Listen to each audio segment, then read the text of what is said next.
Hi hello welcome to my channel Andhra అమ్మాయి. ఈరోజు గోధుమ పిండితోటి పాల తాలికలు ఎలా తయారు చేయాలో చేసి చూపిస్తున్నానండి. దానికోసం కొంచెం గోధుమ పిండి తీసుకున్నాను. ఇలా గోధుమ పిండి కలిపి పెట్టుకొని ఇలా కొంచెం పిండి తీసుకుంటూ ఇలా పాల తాలికలు తయారు చేసుకోవాలండి. ఈ విధంగా తయారు చేసుకొని పెట్టుకోవాలి. నేను పాల తాలికల కోసం లీటర్ పాలు తీసుకున్నానండి. నెక్స్ట్ స్టవ్ ముట్టించి కళాయి పెట్టి 1 టేబుల్ స్పూన్ నెయ్యి వేసి డ్రై ఫ్రూట్స్ ఫ్రై చేసుకుందాము. ఈ విధంగా స్టవ్ ముట్టించి పాలు పొయ్యి మీద పెట్టుకుందామండి.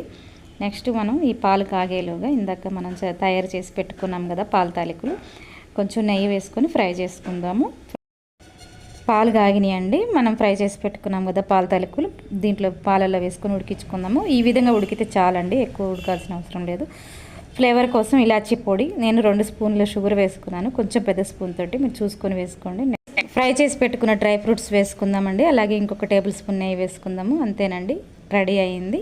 చాలా సింపుల్, మీరు కూడా తప్పకుండా ట్రై చేయండి. అలాగే మా ఛానల్ని సబ్స్క్రైబ్ చేసుకోండి, లైక్ చేయండి, షేర్ చేయండి, కామెంట్ చేయండి.